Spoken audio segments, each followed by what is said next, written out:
بەناوی خوای گەورە سڵاوتان لێبێت بەڕێزان تا دێت تەمەنی داعش لە عێراق بەرەو کەمبوون و نەمان دەچێت.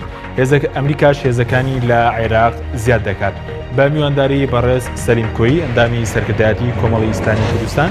باز لە قۆناغی دوایی داعش دەکەین. لە سەرەتادا راپۆرتێک دەبین، دواتر لەگەڵ میوانەکەمان درێژە بەم پرسە دەدەین.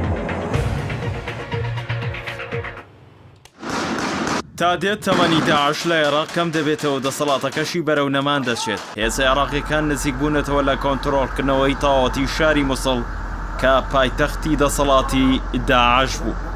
ئێستا تەنها لە سەدا 10 خاکی مووسڵ بەدەست داعشەوە ماوە. لەگەڵ نزیک بوونەوەی کۆتایی دەسەڵاتی داعش لایەنە ناوخۆیەکانی عێراق بە سەرجەم پێکاتەکانیەوە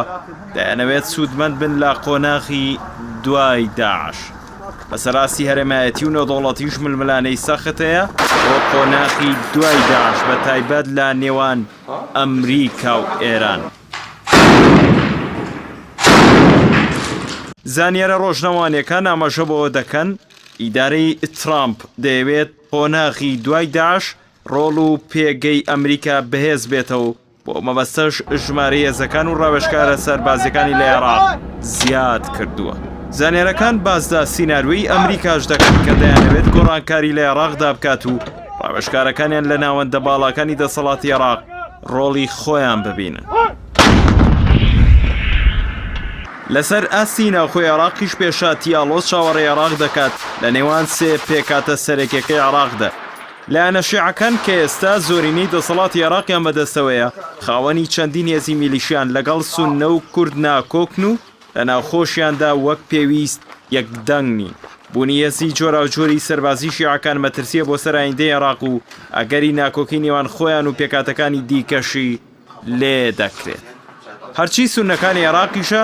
لایەنەکانیان پەرتەوازن و ناوچەکانیشان کە لە ژێر دەسەڵاتی داعش ڕزگارکراون خاپوور کراون. سەبارەت بە لایەنە کوردیەکانیش تێڕوانینێکی هاوبەش و یەکگرتوویان نییە بۆ قۆناغی دوای داعش.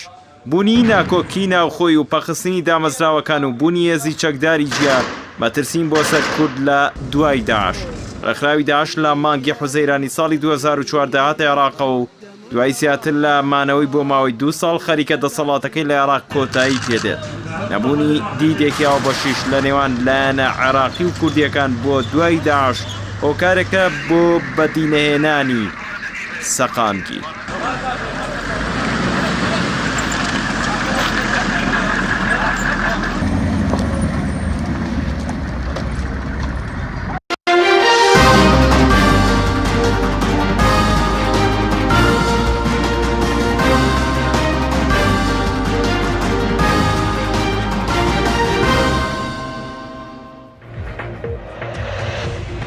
دووبارە سڵاوتان لێبێت بەڕێزان. کاک سەلیم زۆر سوپاس بۆ بەژاریکردن لە بەرنامەکەماندا. ئەگەر سەرەتا لەوە دەست بکەین بەر لەوەی کە باز لە مەسەلەی زیادبوونی ژمارەی هێزەکانی ئەمریکا لە عێراق بکەین، باز لەو بکەین بۆچی ئۆپەراسیۆنی کۆنتڕۆڵکردنەوەی مووسڵ زۆری خیاند، هەرچەندە پێشتر سەرۆک وەزیرانی عێراق ڕایگەیاند بوو کە 2016 ساڵی کۆتایهاتنی داعش دەبێت.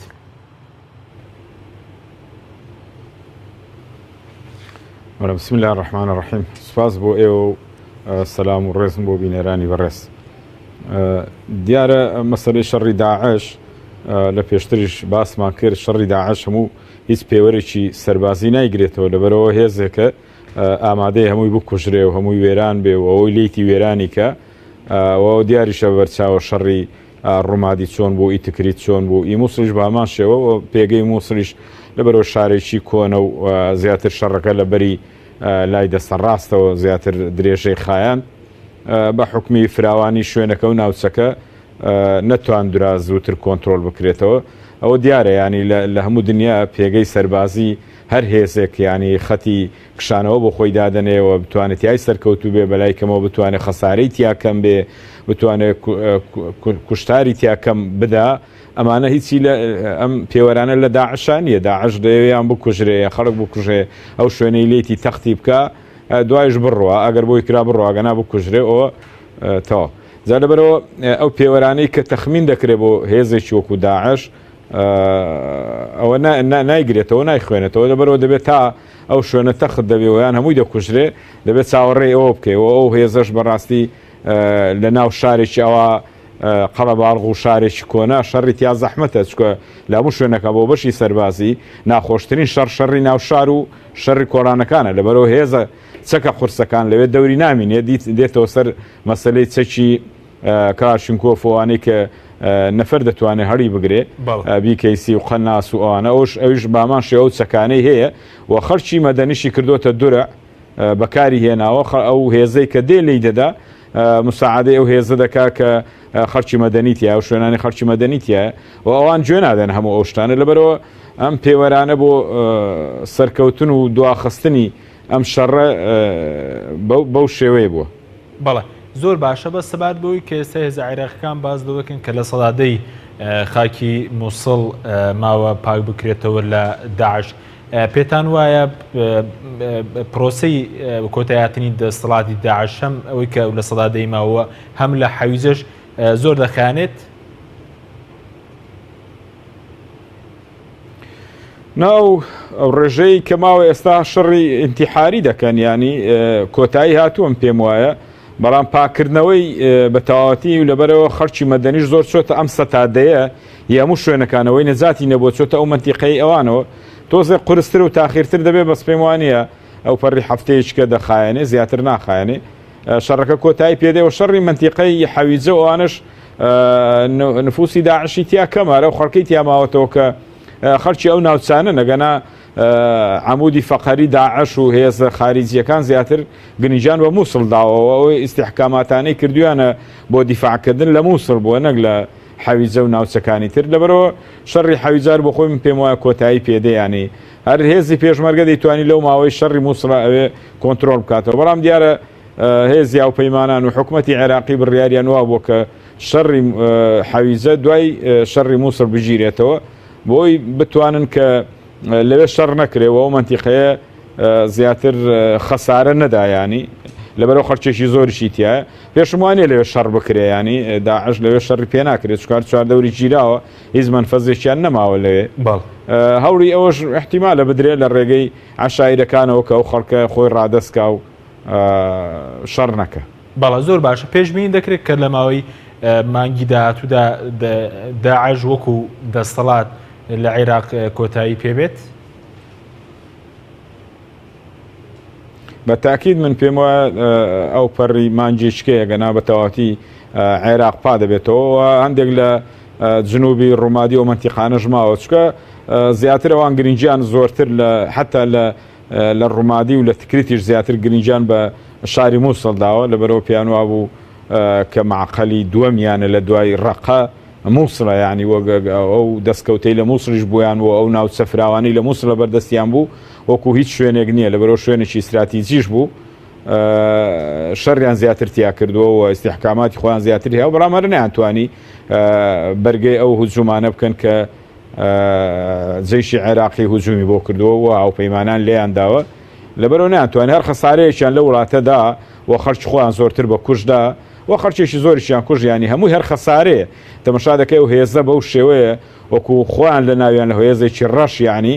ئەو وڵاتی کاول کرد خۆیان تەدمیر کرد و جێشی عێراقیەوە و خەساری داوە نەتیجەکەشی هیچ نییە ئاخری هەر فەشەلیانێ ناو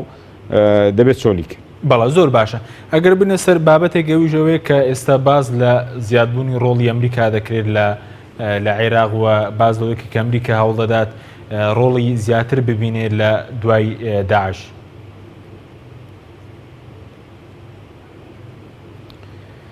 وەڵام پێم وایە ئەوان پەیوەندی زیاتر بە هاتنی دۆناڵد ترامپەوە ئەو بڕیارانەی کە دابووی و پێگەی عێراق و مەسلەی نێشتنی داعش و بەشێکی پەیوەندی بە جمهوری ئیسلامی ئێرانەوە و کە ئەمانە دەیانەوێت پێیان وایە کە لە عێراقا ڕۆڵی کاریگەری هەیە و ئەو هێزانەی کە ئێستا هێزەکانی بە ناوی بڕین هاوپەیمانی و مەجلیسی عەلا و حیزبی دەعوانە کە ئێستا لە دەسەڵاتن لە ماوەی ڕابردووە پێم وایە ئەوە ئیستراتیژیەتێکی خۆیانە کە بەڕێگەی سونەوە بەڕێگەی وڵاتانی کەنداوە بەشێک بێت لە تەحزیمکردنی ئەم هێزە ئەوەی کە بۆیان بکرێت بەڵام هاتنی هێزیان بە شێوەی ئیداری ئەوانم پێم وایە ئەوە نەتوانن بەوەی وەکو جاران بتوانن پێگەی خۆیان لێرە لەبەرەوە عێراق لە بەندی حەوت هاتۆتە دەرێ ئێستا سیادەی خۆیە کامل سیادەی خۆیە دەسەڵاتەکە لە دەست پەرلەمانە بەڵام دەیەوێ شێوە تەوازونێک دروست بێت چکە ئێستا منتیقەی سوننە ڕاستە ئازاد کراوە بەڵام خەڵکی نەگەڕاوەتەوە تا ئێستا وڵاتانی عەرەبیش یەک دوو کۆنگرە و کۆنفرانسیان کردو یەک لە ئوردن یەک لەو ڕۆژانە لە سعودیە ئەو شەر پەیوەندی بۆیە دیارە ینی ئەوان هەست بە هەژمون و خەتەری جمهوری ئیسلامی ئێران دەکەن لە عێراق و لە ناوچەکە و ئەمریکاش پشتیوانی لەو قەزیە دەکا و بۆ ناوچەکەش ینی حرەکەیکی ناتەبیعی ئێستا هەست پێ دەکرێ خۆ دیارە مەسەلەی داوەتکردنی تورکیا سەرۆکی تورکیا بۆ ئەمریکا و کۆنگرە و کۆنفرانسەکان لە ناوچەی وڵاتانی بڵێن ئوردن و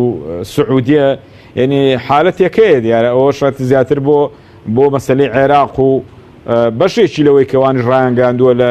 هاوزەمان لەگەڵ وڵاتانی عەرەبی کە یەک پارچەی خاکی عێراق دەپارێزن و عێراق تونند و تۆڕ دەکەنەوە ئەوانە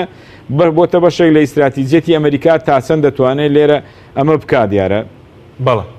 زۆر باشە بەس سەبارەت بەوەی کە هەندێک لە زانیێرە ڕۆژنامەوەیەکان باز لە مەسلەی سیناریوی ئەمریکارەکەن لە دوای مانگی شەش ئەو ژەوەیە کە لە ڕێی ڕاوێژکارەکانیەوە لە ناوەندە باڵەکانی عێراق جۆرێک لە چاکسازی لە عێراق و لە کوردستانیش بکات بۆ نمونە باز لەوەکە کەم ئەم چاکسازیانی کە ئێستا پرۆژەکەی وەزارەتی پێشمەرگە شەر لەو چوارچێوەیەدایە نییە بەڵێ وڵاگە دووبارەی بکەوە زۆر باشە سەبارەت بە مەسلەی ئێستا باز لەو دەکرێت کە ئەمریکا دەیەوێت دووبارێکی پرسیارە بەڵێ سەبارەت بە ڕاوێژکارە بیانیەکانی ڕاوێژکارەکانی لە عێراق کە دەوێت لە ئاستی باڵا ڕۆڵ ببینین و باز لەوکێک کە دەوێت کۆمەڵێک چاکسازی لە دوایی داعش ئەنجامداوە ئەو چاکسازی کە ئێستا لە وەزارەتی پێشمەرگەش هەیە لە کوردستان لەو چوارچێوەیەدایە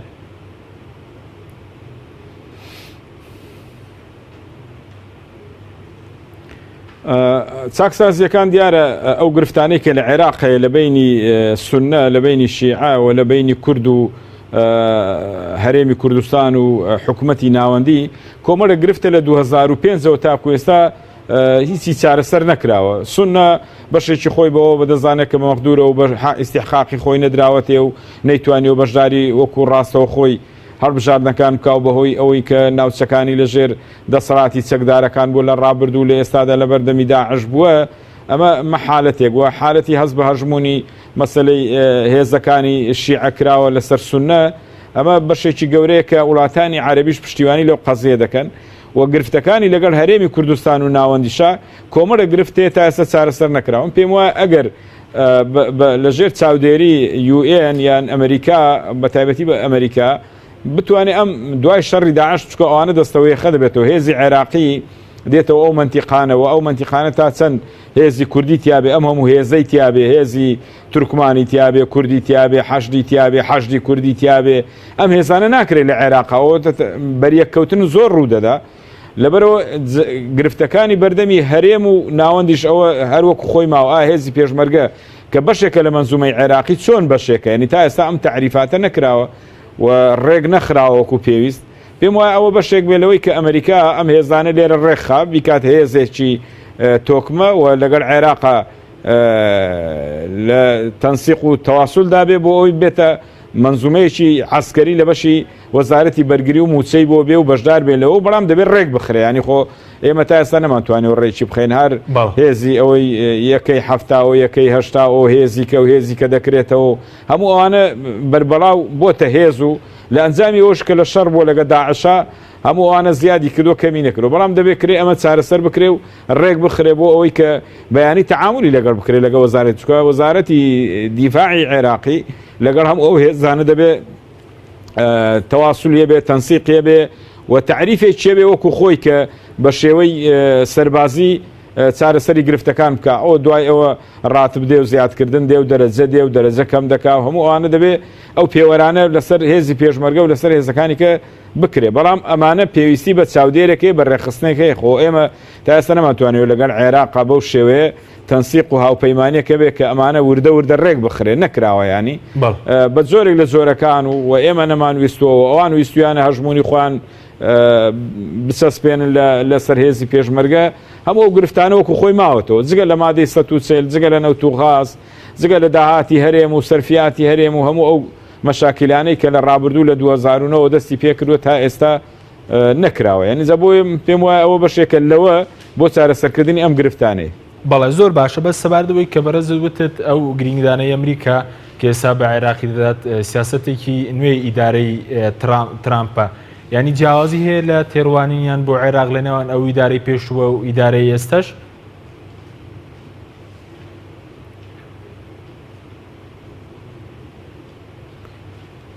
ئەم ئیدارەی ئێستا ئیدارەی ترامپ لە حملەی هەڵبژاردنەکانی باسی کردو بە جددیش بۆ مەسەلەی عێراق و پرسی عێراق و نێشتنی داعش و تیرۆر لە ناوچەکە ئەوە یەک دوو لە ڕابردووشە ئێمە هەموو شەڕەکانی کەندا و لە عهدی جمهوریەکان بۆ ئێستا ترامپ لە عهدی جمهوریەکانە ئەوان تۆزێک لەوەیە سەریعتر و تونتر بوون وەکو دیموکراتیەکان تەعاملیان لە عێراق و لە ناوچەکە نەکردوون پێم وایە هەموو شەڕەکانیش بە بڕیاری ئەوان بۆ زیاتر بۆیە ئێستا ئەو ئەگەرەش لە پێشە ینی خۆیان لەوە دەبینەوە کە بتوان چارەسەری و گرفتانە بکەن و هەژمونی خۆیان لێرە بچەسپێنن چکە لە ڕابردووە بەشێک لەوەی کە ئەمریکا لە ناوچەکە فەشەلی هێناوە و جێیشی کێشاوەتەوە و خەسارەیەکی زۆری داوە بووە دەنگۆیەکی گەورە کە ئەمانە هەموو دەشتێتەوە بەسەر جمهوریەکانە لە بەرەو قیادەی لە ڕابردووە جۆرج بۆش و کوڕی جۆرج بۆش و هەموو ئەمانە بەسەروانە دەشتێتەوە ئێستا ئەمان وەکو تەمسیل و نوێنەرایەتیەکی هێزە جمهوریەکان دەیەوێت ئەوە بکاوە کۆمەڵە بڕیاریشی داوە من پێم وایە بکرێتە بەشێک لە ئیستراتیژێتی خۆی و بۆ پاراستنی ناوچەکەەوە بۆ پاراستنی خودی ئیسرائیلی ژەوە دنیایی داوەتەوە کە ئێمە ئەوان دەپارێزین و لە ژێر خەتەردان و لە ژێر خەتەری تیرۆردان ینی بەو ناوە کە ناوچەکە تیرۆری تایەوە جابۆیە من پێم وایە ئەوەژیان کردوتە بەشێک لە ئیستراتیژێتی خۆیان کە لە دوای شەڕی داعش ئەمانە پەیڕۆ بکەن بەداخەوە ناوچەی ئێمەش بۆتە جێی تاقیکردنەوەی هەموو ئەو ململانەی و سیرعانە و هەموو ئەو چەکانەی کە بە بەردەوام خوێنی لێ دەڕوە لە خەڵکی عێراق بە هەموو پێکاتەکانیەوە و چارەسەر نەکردین هەموو گرفتەکانە کە ئەسڵان دەبووە دوای شەڕی داعش ئەمان بڕیاری ئەمدا کۆمەڵێک کۆمپانیا و هاوکاری بۆ هەموو ئەو ناوچانەی کە وێران بۆ و تەخت بووە چاچکەنەوە و بیناکرێتەوە بەڵام ئێستا بینای زیاتر ئەگە چارەسەری و گرفتانە نەکرێ دیسان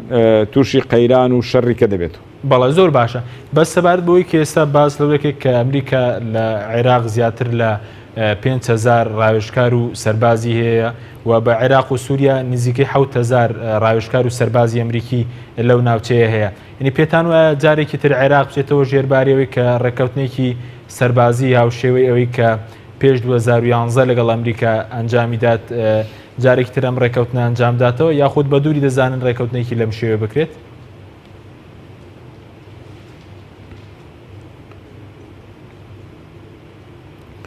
دەکرێت ڕێککەوتنی ئەمنی لەگەڵ بکات چکو ئەمریکاش مەبەستێتی لە ڕووی ئەمنیەوە زیاتر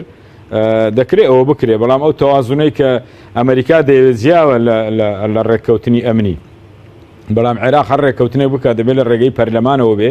و لە ڕێگەی ئەندامانی پەرلەمانەوە دەنجی لە پێم وایە ئەوە بە ڕێککەوتنی وەکو ساڵانی ڕابردوو 2008 و 2007 و ئەوانە ئێستا بە زەحمەتترە ینی لەلایەن هێزەکانی عێراقەوە بەڵام ئەمریکاش دەیەوێت ئەو ئیستراتیژیەتەی خۆی لە ڕێگەی سونەوە بەشێک دەرخۆشکردنی کورد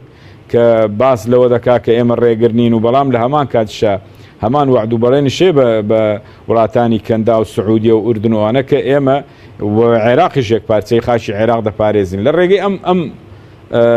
تەوەجوهاتانەوە دەیەوێ ینی بەشێک بە فکری خۆیان تەحجیمکردنی ئەو هێزانە و تەحجیمکردنی هەژمونی ئێران بەسەر عێراقا دەیەوێت لەو ڕێگەیەوە شتێک دروست بکاو و لە ڕێگەی حکوومەتی عێراقشەوە بە تاکی دەگەر بە ئاگاداری و بە هاوپەیمانی حکوومەتی عێراق نەبێ ئەوە ناکرێت بەڵام ئێمە ئەوەشمان لەبیر نەچێ مەسەلەی تورکیا هەم ئیتیفاقیە لەگەڵ عێراقا ئەوەش ئەمریکا پێشوازی لێ کردووە و دەستخۆشی لێ کردوون ئەوەش بەشێکە بۆیە ئێستا پەیوەندی بە تورکیاوە هەیە پەیوەندی بە کوردەوەی پەیوەندی بە عێراق و بە مەسلەی سونە وڵاتانی کەنداوە هەیە ئەم سیراع و کێشەیە پێم وانیوە بە ئاسانی چارەسەر بکرێ بەڵام هەمووشی لەسەر حیسابی عێراق و خەڵکی عێراق و بۆتە پێگەیەکی نەگونجاو لە ناوچەکە لە بەرەوەرچی بێ لە ڕێگەی عێراقەوە دەبێ ئەگەنا ئەم هەموو چاکسازیە لە ماوەی 20 ساڵی ڕابردووە کە چارە نەکرێ نەتەوێت چارێکەی ئەو کاتەگە چارە بکرا مەسلەی شەڕی داعش دروست نەدەبوو، تیرۆر دروست نەدەبوو، عێراقیان هەموو لێک هەڵوەشاندەوە و هەرچی دەستکەوتی هەبوو لە ناو بردرا بە دەسەڵاتی حیزبی بەعسەوە بە دەستکەوتەوە بە هەرچی هەبوو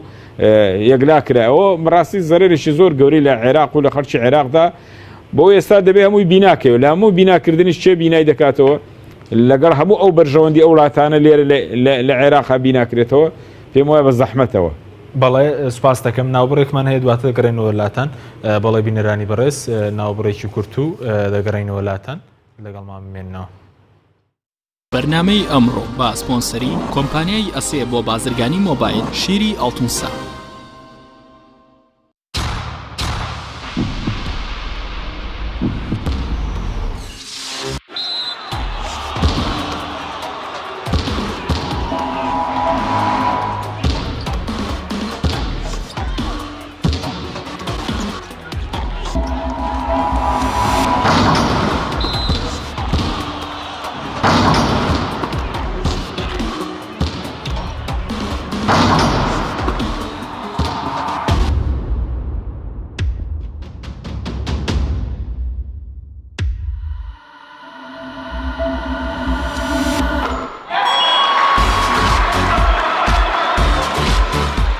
سەرکەوتنە گەورەیە تەنها شیری وشکی ئاڵتونسای تەمێکی ڕاستەقینە و 100% سروشتی نۆشی کەو هەمیشە بە بەهێزی بمێنەرەوە. ئەسێ ئەمڕۆ جیاوازتر دەردەکەوێت. ئەسێ ڕنگ و هێز و توانایەکی نوێ پێشکەش دەکات. زیرەکێکی ڕاستەقینە و متمانە پێکراوە. ئەسێ Q6 نوێترین مۆبایلی زیرەکە و کردنەوەی لەلایەن پەنجەمۆری خاوەنەوە کار دەکات. ڕامی 3 گیگابایتە و میمۆری 32 گیگابایتە و کامێرای سەرەکی 13 مێگاپیکسلە و کامێرای پێشەوەی 8 مێگاپیکسلە.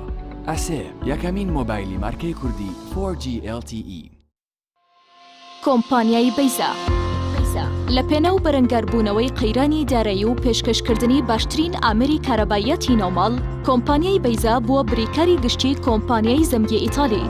هەروەها فرۆشتنی بەرهەمەکانی باقیستی هەژدەمان بە هاوڵاتیان سەلاجە و مجەمیدە هەموو جۆرەکانی سپلێت تەلەڤیزیۆن و تەبەخ و مڕەشەح فرن و مایکرۆ گسکی کارەبایی غەسالەی جلشتن و قاپشتن بەیزا مامی هاوڵاتیان. کۆمپانیای پارەزان بۆ حەج و عومرە و گەشت و گوزار هەمومان پێویستمان بە گەشتی ئیمانی و ڕۆحی هەیە سەفەرێک کە تۆز و گەردی تاوانمان لێ بتەکێنێ و لەوێچێ ئاوی بەراعەتمان پێ بنۆشێ لەگەڵ کۆمپانیای پارەزان ئامادەی ئەو گەشتە ئیمانی و ڕۆحیە بە بۆ مەکەی پیرۆز و مەدینەی منەوەرە بە سەرپەرشتی حاجی ئامانج و کەسانی شارەزا و ڕێبەرانی ئەزموندار لێرەوە پێتان ڕاگەێنین هاوکارتانە بین گەشتی عومرە بکەن لە مانگی پیرۆزی ڕەمەزاندا بۆ ئەوەی سکوونەتی ڕۆحتان بەرنەبن دیوارەکانی کەعبەی پیرۆز و دڵی گەرمتان بە ئاوی زەمزەم لە ئێوارانی ڕەمەزاندا فێنک بکەنەوە. گەشتەکانی کۆمپانیای پارەزان بەم شێوەیە بێت 15 ڕۆژی سەرەتای ڕەمەزان 15 ڕۆژی کۆتایی ڕەمەزان سەر لە بەری مانگی پیرۆزی ڕەمەزان لەگەڵ خزمەتگوزاریەکانی وەک دابینکردنی ڤیزا و بلیتی فڕۆکە بۆ وڵاتانی جیهان. کۆمپانیای پارەزان بۆ حەج و عومرە و گەشت و گوزار. کۆمپانیای پارەزان. کۆمپانیای دنیا دیکۆر کۆمپانیای دنیا دیکۆر ئامادەیە بۆ دانانی دیکۆراتی ماڵ و شوێنە گشتی و حکومیەکان. کۆمپانیای دنیا دیکۆر هەڵدەستێت بە دروستکردن و دانانی کەوانتەر و ژووری نووسن و ئۆفیسی گەشت و گوزار و جبسم بۆردی مەغریبی و کاغەزی دیواری ئیتاڵی و تەختەی ئەرزی تورکی و ئەڵمانی و جیاکردنەوەی هۆڵ بە HDF و MDF و داری سروشتی. کۆمپانیای دنیا دیکۆر دنیایەک بۆ دیکۆراتەکانتان. ناونیشان سلێمانی فەرعی یەکەم شەقامی بازنەی مەلیک مەحموود بەرامبەر پارکی مەلیک مەحموود. فەرعی دووەم شەقامی بازنەی مەلیک مەحموود بەرامبەر سۆپەرمارکێتی ئاڵتون. فەرعی سێیەم ناوچەی پیشەسازی یەک بەرامبەر تاقیگەی بیناسازی. کۆمپانیای دنیا دیکۆر. تۆپ ئارت تاکە بریکاری تۆڕی میدیایی کۆمەڵ بۆ دروستکردن و بڵاوکردنەوەی ڕیکلام. تۆپ ئارت.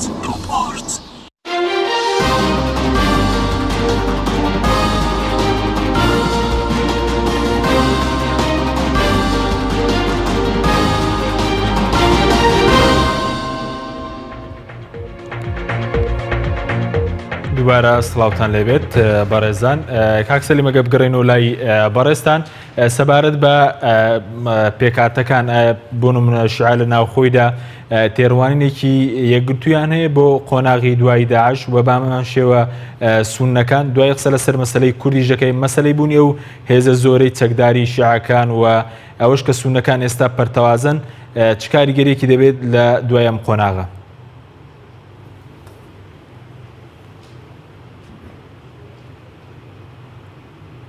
وەڵام پێم وایە ئەوان هەستیان بەو مەترسیە کردووە لە ڕابردوو لەبەرەوەی تەحالوفی وەتەنی مانجێک پێش ئێستا پرۆژەیە چیەناوە باسی کۆمەڵە خاڵی گرنگی تیا کرده بوو کە مەغدوریەتی سونە و کورد و هەژمونی هێزەکانی شیعە لەسەر ناوچەکە و حیساب بۆ نەکردنی دەستیان لەسەرم و خاڵەکان داناوە دیارە لە پرۆژەکە دیارە ئەمەش پێم وایە بە ئەوش بەشێکە لەوەی کە شەڕی دوای داعش و ئەو هەژمونەی دێ بەناوی سونەوە یان پشتیوانی لە سونە لە زەرەری واندایە چکە ئەوەی ئێستاش کە ئەمریکا هەست بە مەخافەت دەکات لە هەڵبژاردنەکانی داهاتووە ئەو هەڵبژاردنانەی کە ئێستا لە مانجی سێدا بکرێ هەڵبژاردننی عێراق ئەو هێزانە بە تایبەتی حەشتی شەعبی دەڵێن وەکو لیستێک بەشدار دەبنەوە ئەو کاتە ئەندام پەرلەمانەکان بەشێکی زۆری دەبێتە لە لیستی بڵین حەشتی شەعبی دێنە پێشێ ئەو کاتە دەبێتە پەرلەمانێکی زیاتری تیجاهی عەسکەری و حەشتی شەعبی و هێزیان لە پشت دەبێ و بەرەو ئیتیزایەکی سەربازی زیاتر دەڕۆ احتیمال لە ئەمریکا بە مخافەتێکی گەورە بزانێ و ئەو هێزەش هەر لە فراوانی بووندایە یعنی بەشێکی کوردیشی گرتوتەوە ناوچەکانی کەشی گرت دەچنە هەر شوێنە خەڵک پەیوەندیان پێوە دەکا پارێکی زۆر دەدەن و بە تایبەتی لە ناوچەکانی جێناکۆکان ئەوانە کە پەیوەندی بە کورد و پێکاتەکانی تر هەیە ئەوەش دیارە هەر پەیوەندی پێوە دەکرێت و ڕۆژانە ئەو هێزە لە زیادیدا ئەمە بەڕاستی هەز بە خەتەرێکی گەورە دەکرێت لامان کاتە بەرامبەریان سونە نەچۆتەوە ناوچەکانیش لە دوای وێرانکردنی ئاوەدانیش نەکراوەتەوە ئەمانش هەز بە مەخافەتێکی گەورە دەکەن جا بۆیە ئێستا هەز بە و مەترسیە دەکرێت کە وڵاتانی کەندا و بە یارمەتی ئەمریکا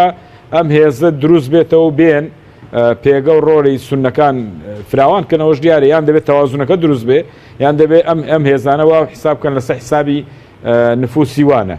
ئەنجا ئەم هێزانە ئەو تەوازونە بە هێزێکی سەربازی دروست بێ یان بە تەوافقێکی نیشتیمانی دروست بێ باشترە لەوەی کە خەڵکە دیسان تووشی شەڕ و سیراع و ملبەملانێ نەبێتەوە چکە ئێمە لەوانەیە هەر چۆنێک بێ هەر زەرەر دەکەن هەر عێراقی زەرەر دەکە ئەوە لە نێوان سونە و شیعەوە لە نێوان کورد و بۆ نمونە حکومەتی ناوەندە ئەو پێویستی بە تەوافقێکی نیشتیمانی باشێ بە پێی ئەو دەستورەی کە هەیە و هیچ هێزێکی نەتوانێت تەجاوزیەوە بکە بەڵام ئەو مەخافەتانەی کە هەیە ئێستا لە ڕابردووە لە 4 ساڵ و 5 ساڵی ڕابردووە ئەگەر بگەڕێنەوە لە دوای نەمانی سەدامیشەوە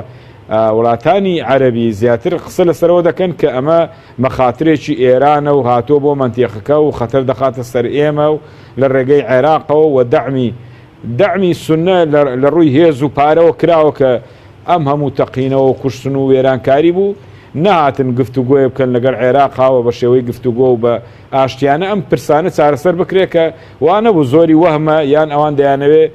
وەکو بڵێ ئەوان شەژمونیان نەبێت لە مەنتیقەکەیە ئەمە وای کردووە کە عێراق تووشی ئەم هەموو گرفتاریە بوو بە تایبەتیش زەرمەندی یەکەم سونە بوو ینی لەو ناوچە ئێستا هیچی نەماوە سونە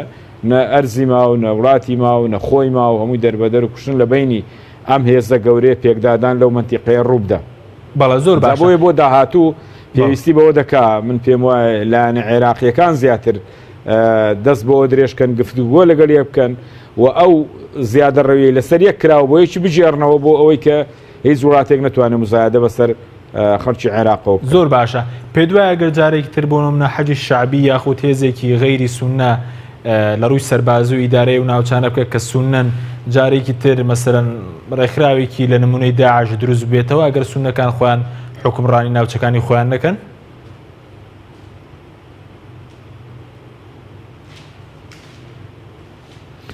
ئەگەر ئەمریکا سەرپەرشتی بکە بۆ پشتیوانی وڵاتانی عەرەبی هێزەکە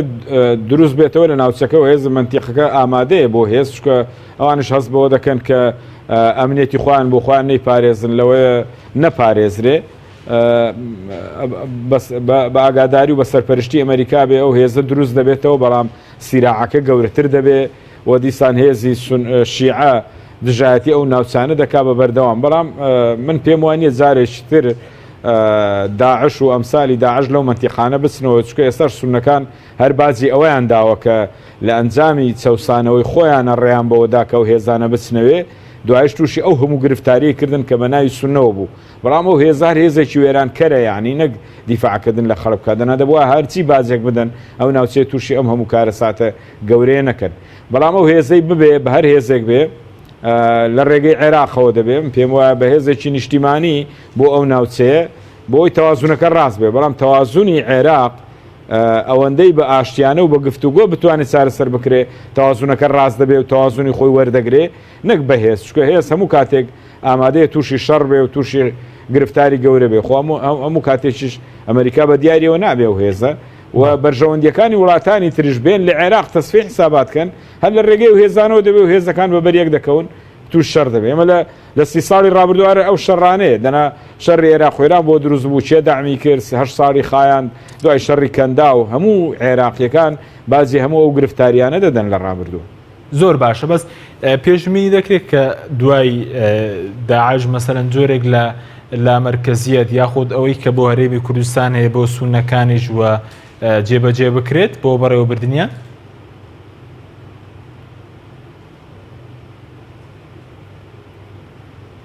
ئەوە بەشێکە گفتوگۆی لەسەر کراوە لە ئوردن، لە سعودیە، لە تورکیا بە مەسلەی کورد، ئێمەش بەشێکین لەوە ئەمە خەتێکی سونە بێ و بەرگری لە مەسلەی سونەوەوانە ئەمە هێزێکە بۆ فشار لەسەر عێراق و من پێم وایە کارتێک بەکاری دێن بۆی کە عێراق حکوومەتی عێراقی ئێستا لەگەر هیچ دابشکردنێکانیە هیچ پارێزگایەک دابش بێ و سنوورەکانیان دابش بێ لەگەر ئەوە نین. بۆیە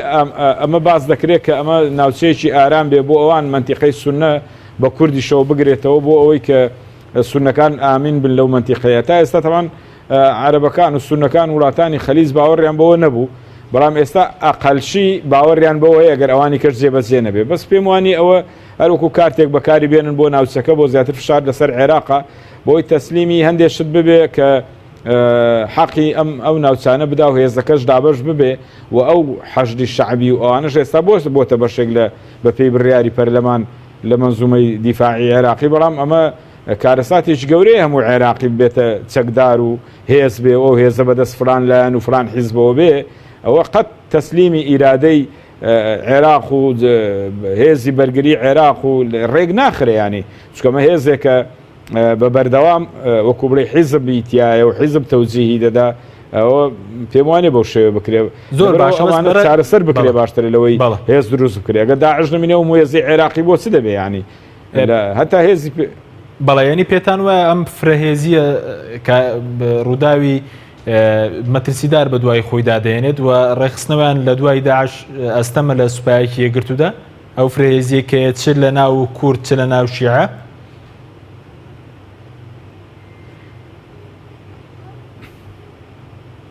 ئەگەر لە ڕێگەی پەرلەمانەوە نەبێ و ئیرادەی لایەنە سیاسیەکان بۆ ئەو نەبێ کە دوای شەڕی داعش ئەو شەڕە گەورەیە کە نەما لە ئەنجامی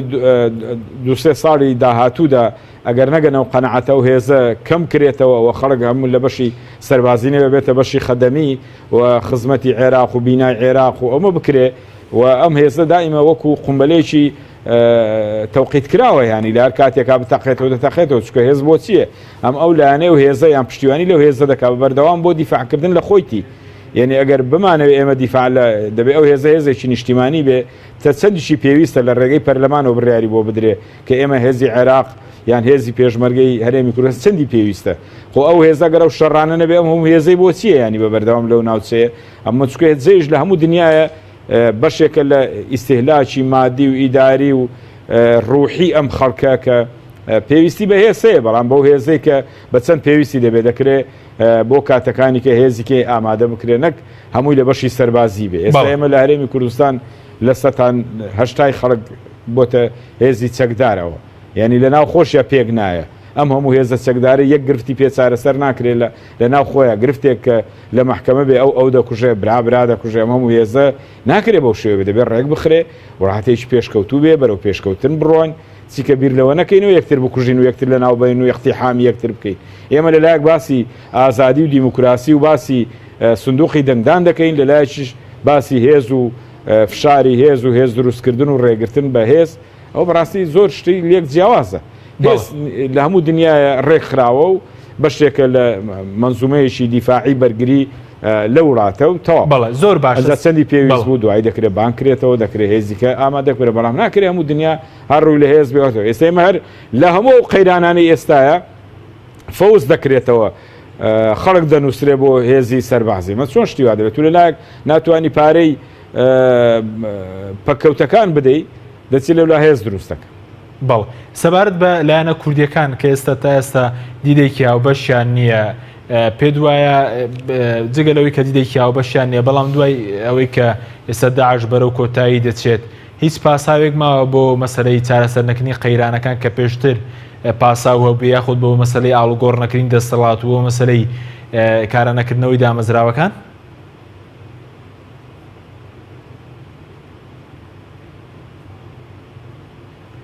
وڵای ئمە بەداخەوە لە هەرێمی کوردستان کارتی گەورەمان داوەتە دەست ناحەزان یان دەست ئەوانەی کە بە ئاسانی بتوان چارەسەری گرفتەکانی ئێمە بکەن بۆ خۆمان داوەتمانە دەستوان هەر کاتێ بەکاری بێنن چکە وەزی هەرێمی کوردستان نەیەک دەنگە نەیەک ڕەنگە نەتوانیوەتی ئیدارەی خۆی بکات تووشی کۆمەڵی قەیران بووە قەیرانەکانی خۆی پێ چارەسەر نەکراوە کەواتە ئەگەر تووشی هەر قەیرانێک لە هەموو ئەو قەیرانانەی لە پێشاتەی لە داهاتوودا لە بەردەمیدایە ببێتە کارتێک بۆ بەکارهێنان بۆ ڕازیکردنی هەر وڵاتێک لە وڵاتانە ئەو کاتە کەس گریانی بۆی نایەت چکە دەڕن بۆ خۆتان واتان لە خۆتان کردووە بۆ خۆتان لەسەر و پرسانە یەکدەنگ نەبوون ناچاری یانی ئەو کاتە حالەتی کورد لە حالەتێکی باشدانی ئێستا ڕاستە گفتی هەندێشتی پێدەدرێ و کە ئێمە حیساب بۆ کوردەکەین و کورد حیسابی وا ئەوانە بەڵام من پێم وایە ئەوانە هەر قسەیە بە پێ ئەو ئیتفاقی سەربازیانەی لە بینی ئەمریکا و عێراق و هەرێمی کوردستان لە دوای شەڕی داعش هەموو ئیتفاقانەش کۆتایی پێدێ ئەوە هێزی پێشمەرگە دەبێت بگەڕێتەوە ئەو جێی کە پێشتر لێی بووە کەواتە ئەو ناوچانەی جێناکۆچ هێزی پێشمەرگە نابێت لەوێ بێ ئێستا ئێمە دەڵێن دەبێت لەوێ بێ بەڵام بە پێی ئەو کاتە ڕاوێژکاری ئەمریکا و فشاری عێراق و ئەوانەکە لە هەمان کاتیشە عێراق گەورەترین هێزی دروست کردو بە ناوی حەشدی شەعبی و دێ لە نەمەنتیقەکان هێز دروست دەکاتەوە یعنی ئەمانە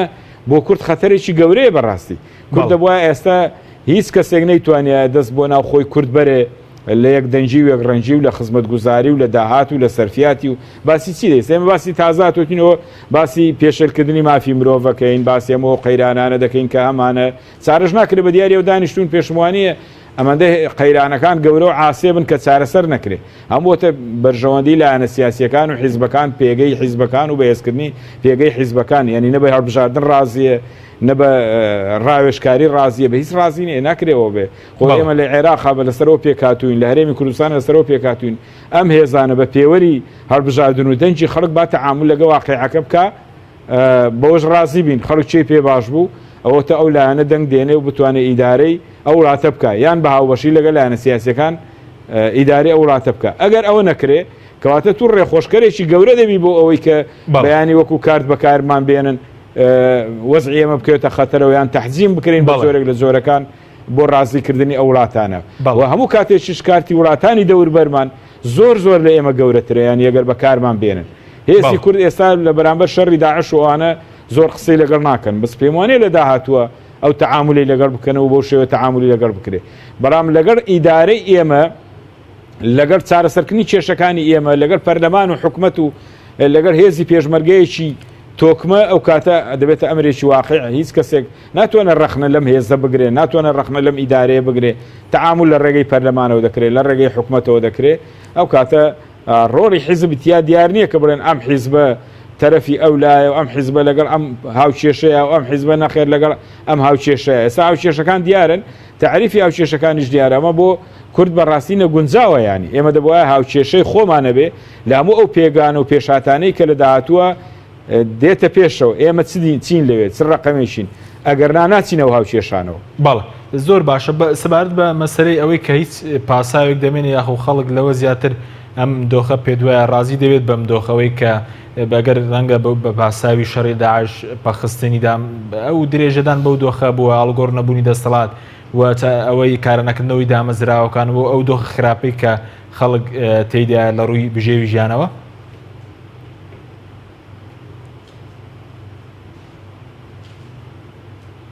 نم پێم وایە خەڵک لە داهاتووە چاوەڕێی وەزعی شەڕی داعش و حکوومەتی عێراقی وەگەنا ناکرێ ئێستا حکوومەتی عێراقی ئەم و پارەی لە کەرکووک سەرفەکە لە مووسڵ سەرفەکە بۆ حەشدی شعبی سەرفەکە ینی گەنجانی ئێمە چیکە چاوەڕێ ناکەن ئەو کاتە پێ ئەمڕۆ هێز پەیوەندی بە حەشدی شعبیەوە کردو هەر لە هەرێمی کوردستانەوە کە لەگەوان تەعامل دەکەوە بۆ ئێمە بەڕاستی زۆر ناخۆشە موچەخۆرانی هەرێم لە کەرکووکە هەر ئەوە 4 ساڵت تەعاملی ئەوە دەکەن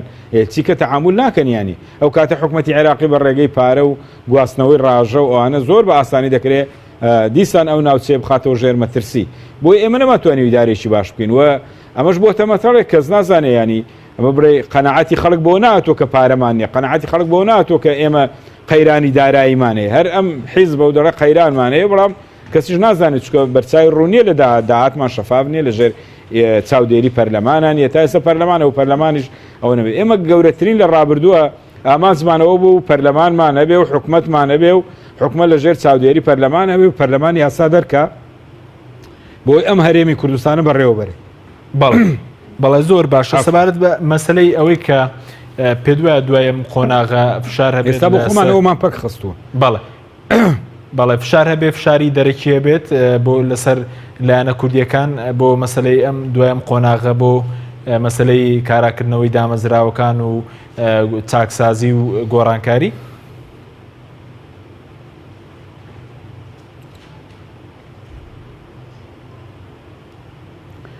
وەڵام پێم وایە ئەوە دەکەوێتە دوای نەمانی داعش و تەعاملی ئەمریکا لەگەڵ عێراق و لە ناوچەکە و لەگەڵ سونە ئێمەش دەکەوینە ئەو مەعادلەیەوە پێگەی ئێمە ئەو کاتە لەبەرەوە ڕۆڵی خۆمانی زۆر تیانە لەبەرەوەی حاڵی ئێمە تۆکمە نییە لەبەرەوە دەکەوینە ئەگەرێک کە ئەوان بۆماندانن پێم وایە دەبینە کارتێک ئەگە و کاتە بڵێن کاکە حەزمی کوردیش دەسەڵاتی کوردیش لە حکوومەتی داهاتووە بەو شێوەیە دەبێت ئەوە جیاوازە لەوەی کە ئێمە پێگەی ئێمە لە منطقی هێزی ئێمە لەوەدایە کە ئێمە یەک بین یەک دەنگ بین یەک ڕنگ بین پرۆژەمان هەبێ قسەمان هەبێ لە هەموو ئەو پێشاتانەی لە داهاتووە لەگە حکوومەتی عێراقی وەفدی باڕامان لە حکوومەتی عێراقی ئێستا لە بەغدابێ ئەم مەترسی و مەخافەتانە لەگەڵ وڵاتانی کەندا و لەگە تورکیایە لەگەڵ ئێرانە لەگەڵ عێراقا چکە هەمووی پەیوەندی بە ئێمەوەیە هەمووی بەشێکی پەیوەندی بە ئێمەوەیە کە بەڕاستی بەلای مەخافەت و مەترسیەکانی شەو پەیوەندی بە ئێمەوەیە نامە ئیدارەیەکمانەیە بەڵام پێم وانیە لە داهاتوو ئەگەر بەشێک لەوەی کە تەحزیم بکرێن لەوەی کە سنوورێک بۆ ئەو هێز و دەسەڵاتەی هەرێمی کوردستان کە ئێمە لەگە بەغدایە گرفتمان هەیە لە جێناوکۆکەکان لە هێزە لە نەوت و غازە لە داهاتە ئەمە ئەمجا لە هەڵبژاردنەکانی داهاتووە پێگەی کورد چەند بەهێز دەبێ بەو شێوەیە ئایا پێگەی کورد بەهێز دەبێت لە پەرلەمانە ئەمەش بەڕاستی گرفتێکی گەورەیە چکەمە بۆ خۆمان وامان لە خەڵک کردووە کە بەشداری هەڵبژاردنەکان نەکا قەنەعەتی بە هەڵبژاردنەکان نەبێ ئەوەش دیسان لەوێ ڕێژەی کورد کەمتر دەبێتەوە لە مووسڵا بە هەمان شێوەمە لە ڕابردووە لە مووسڵ پێگەمان باش بوو ئێستا وانە لە کەرکووکا باش بوو ئێستا لەوەی وانە بێ بۆی ئەمانە مەخافەت و مەخاتیرن بۆ سەر هەرێمی کوردستان و دەسەڵاتی هەرێمی کوردستان پێویستی بەوە دەکرد کە ئێمە ئێستا دانیشتەکانمان بۆ چارەسەری ناو خۆمان نەبووایە بۆ پێشاتەکانی داهاتوومان بووە پرۆژەمان بۆ پێشاتەکان و ئەو مەترسیانەی کە ڕوو لە هەرێمی کوردستان و ناوچەکە دەکات ئێمە لەوێ پێگەمان چییە قسەمان لەسەر ئەوێ بووە بەم یەک دەنجی و لایەنەکان ئەم پێم وایە گەورەترین دەستکەوتمان دەبوو و ئەگەر ئەوەش نەکرێ ئێستا بۆ داهاتوو بەڕاستی دەبینە ڕقەمێکی گچکە بۆ 50 ساڵی کەش دوا دەکەوین لەوەی کە ئەم دەرفەتەی لە ماوەی 15 ساڵی ڕابردووە لە بەردەست نەمەم خۆستۆتەوە کەواتە ئەو کاتە ئێمە بەجێ دەمینی لەم خەزیانە هەموو ئەو هێزانە و سونە و تورکیا و ئەمانە لە بەرژەوەندی ئەمە نایەنەوە دیسان ئەمە بۆ ئێمە ڕێکخەنەوە بەڵێ زۆر سپاس دەکەین زۆر سپاس بۆ بەڕێز سەلیم کۆیی ئەندامی سەرکردایەتی کۆمەڵی ئیسلامی کوردستان کە لە هەولێرەوە لەگەڵمان بووی زۆر سپاس بۆ بەڕێستان سپاس بۆ بینەرانی بەڕێز سپاس بۆ هاوکارانم فاتانەوە